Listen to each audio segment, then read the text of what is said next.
Hace un año de la muerte de Pamela Anaya Martínez, una mujer de 38 años que presuntamente murió en un accidente cuando se encontraba con un hombre identificado como Isaac Salomón N. en Valle de Bravo, en el Estado de México.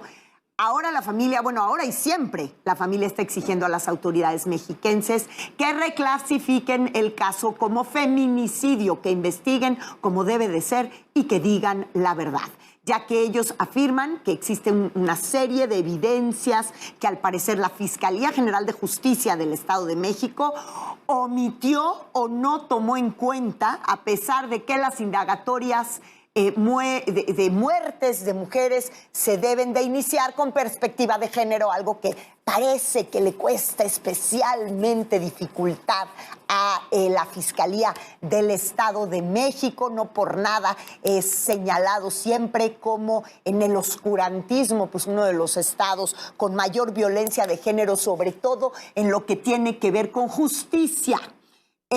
¿Por qué? Pues porque no clasifican los delitos como debe de ser cuando se trata además de una mujer. Por su parte, el fiscal general del Estado de México, José Luis Cervantes, instruyó una revisión minuciosa del contenido en la carpeta de investigación, particularmente en este caso, en el caso de Pamela Anaya. Antes de que concluya el plazo determinado por el juez, la Fiscalía va a notificar su postura sobre la hipótesis que determinó la conclusión de esta investigación.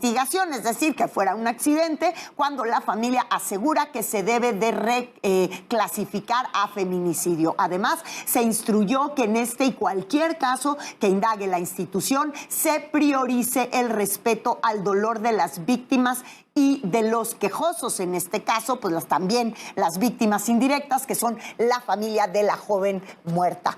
Y justo hago contacto con Daniel Anaya, él es hermano de Pamela y quien está encabezando y pidiendo que se reclasifique este reclamo y que se reclasifique la muerte de su hermana como feminicidio, no por accidente. Daniel, te agradezco muchísimo que me tomes la comunicación esta mañana. Muy buenos días.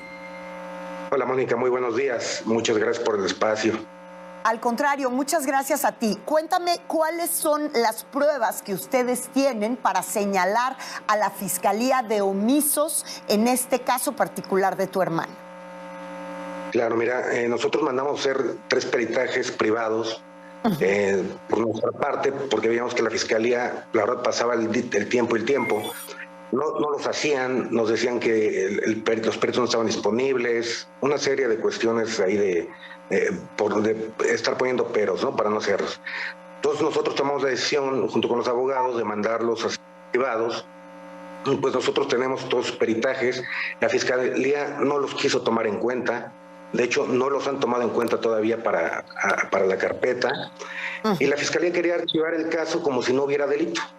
Afortunadamente el juez de control nos dio la razón en el sentido de que la Fiscalía no había hecho ni bien ni su investigación ni la determinación de archivarla. Ahora les dio un plazo de 10 días que se cumple el otro martes para que ellos o reclasifiquen el delito o de plano que sigan con lo mismo en quererlo archivar. Y si así fuera, ¿cómo responderían ustedes? ¿Se dirigirían a la Comisión Nacional de Derechos Humanos, a Amnistía Internacional, alguna entidad de derechos humanos que defienda pues la reapertura de la carpeta de este caso en su situación necesaria? ¿Qué harían? Claro, por supuesto, sí. Es lo que hemos platicado con los abogados. Tendremos que pedir a Derechos Humanos que interviniera y a la Suprema Corte de la Justicia también, para que vean que hay todos los elementos de que esto no fue un accidente.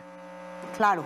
Si ustedes tienen todos estos peritajes contratados de manera particular, la han mostrado a la Fiscalía, ¿qué les ha respondido el fiscal? ¿Tienen comunicación con él? No, con el fiscal no, solamente con el Ministerio Público y en un principio con la fiscal de feminicidios, pero después ya no. Ellos nos insistían mucho en que no metiéramos abogados, que ellos iban a ser los abogados de la familia. Cuando vemos que realmente no pasa nada. Pero esos son defensas de oficio, ¿no? O sea, es decir, tú como víctima tienes derecho a tomar la defensoría de oficio porque que te brinda el Ministerio Público, o contratar tu propia defensa privada. Ustedes están en ese derecho. Claro, y al principio pues ellos están muy insistentes en que no había necesidad de que la contratáramos, que ellos iban a ser los abogados de nosotros. Al tiempo que vemos que no pasa nada, es cuando decidimos meter abogados, y pues ahí las cosas cambiaron totalmente, ¿no? Ya no hubo casi comunicación con la fiscalía, y pues ahí fue hasta llegar al punto en que nos dimos cuenta que ya querían archivar el caso. Uh-huh. Entonces, ¿qué sigue para ustedes en este momento? ¿Exactamente en qué van? Porque el fiscal, de acuerdo a lo que acabo yo de informar, se ha comprometido con una revisión minuciosa del caso para no dejar pues estos cabos sueltos que ustedes están, pues digamos, esforzándose en demostrar. Claro, no, nosotros no tenemos ninguna comunicación ni con el fiscal ni con la fiscalía hasta el día de hoy. Uh-huh. Y qué raro, no tenemos ninguna comunicación.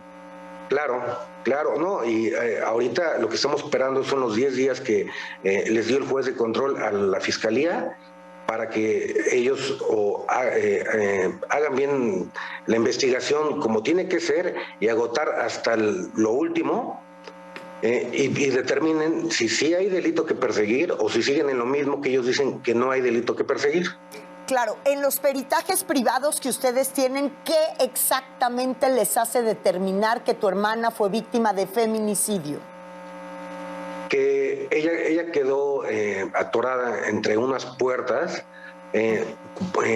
con un control remoto, que la persona que iba con ella, es el señor Isaac, fue el que manipuló, y derivado de eso fue que ella pierde la vida el otro día. Uh-huh. ¿Dónde está este señor Isaac? No sabemos dónde está ni nada. Nosotros... O sea, está desaparecido.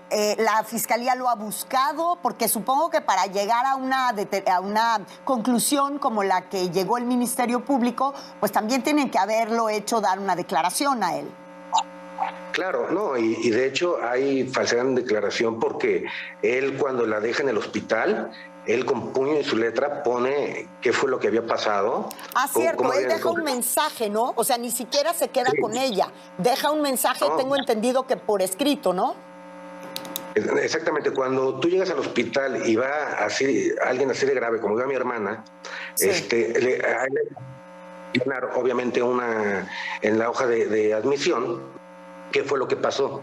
Y él pone que mi hermana se baja de la camioneta, que ella oprime el control y que de repente él voltea y ya la ve atorada.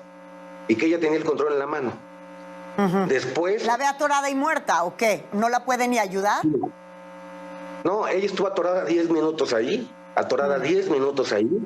Después de que llegó un trabajador de él para no sé qué le hizo a la puerta, se pudo abrir. Cae mi hermana, se quedó alrededor de 20 o 25 minutos ahí en el suelo hasta que llegó una ambulancia, y él toma la decisión de llevarla hasta la Ciudad de México, cuando está la Cruz Roja de Valle Bravo a 5 minutos, está el Hospital General a 10 minutos. Claro. Bueno, sí, claro. Se la llevan en una ambulancia al ABC de Santa Fe, que no la reciben, no sé por qué, no reciben a mi hermana, y de ahí se la llevan al ABC de Observatorio. Pasaron más de 3 horas y para grabar todavía peor, mi hermana llegó broncoaspirada al hospital. En alguno de las ambulancias de esos traslados se les broncoaspiró y llegó todavía peor. O sea, pero fue en la misma ambulancia que la llevaron al hospital privado de Santa Fe, que no la aceptan, lo cual ya de entrada es rarísimo que un hospital, que un área de urgencias de un hospital no te acepta, pues es muy extraño. Realmente no te acepta menos que llegues literalmente sin vida, ¿no? Y esta broncoaspiración que reporta el siguiente hospital, se supone que sucede en el trayecto. ¿También eso lo determinan sus peritos? Así es, lo que nos dicen es que fue en el trayecto. No sabemos en cuál de los dos trayectos fue, si en la primera ambulancia o en la segunda, porque la primera ambulancia que la recogió no fue la misma que la entregó en el ABC Observatorio. ¿Tienen ustedes pruebas de que, de Santa Fe que mencionas, que hayan intentado ingresar a tu hermana como paciente por el área de urgencias? No, eso fue porque nosotros obviamente le dijimos a la fiscalía que por qué, si le había recogido un número de ambulancia, otro número fue el que la entregó en el hospital de observatorio. Y ellos nos dicen que lo que investigaron es que hubo un cambio de ambulancia porque primero la llevaron al ABC de Santa Fe, no la recibieron y de ahí se la llevaron al ABC de Observatorio en otra ambulancia. No sabemos en cuál de los dos trayectos se broncoaspiró. Pero eso es muy fácil de investigar es decir, la razón por la cual el hospital, porque son hospitales que pertenecen a la misma cadena, el hospital de Santa Fe no la recibió y por qué sí el hospital de Observatorio. O sea, también creo que ahí hay una cosa como rara, ¿no? Claro, pues son preguntas que nosotros tenemos al aire y que nadie nos las contesta, ¿no? Pues, Daniel, te agradezco muchísimo esta comunicación. Ahí está el llamado a las autoridades del Estado de México, particularmente, pues, subrayo a la Fiscalía del Estado de México. Y bueno, pues vamos a darle seguimiento a este caso que ustedes están denunciando. Daniel, gracias por tomar esta comunicación esta mañana. Gracias, Mónica. Te lo agradezco mucho. Gracias. Muy buenos días. Pues así las cosas, le daremos seguimiento puntual como a todos estos casos. Y por otro lado...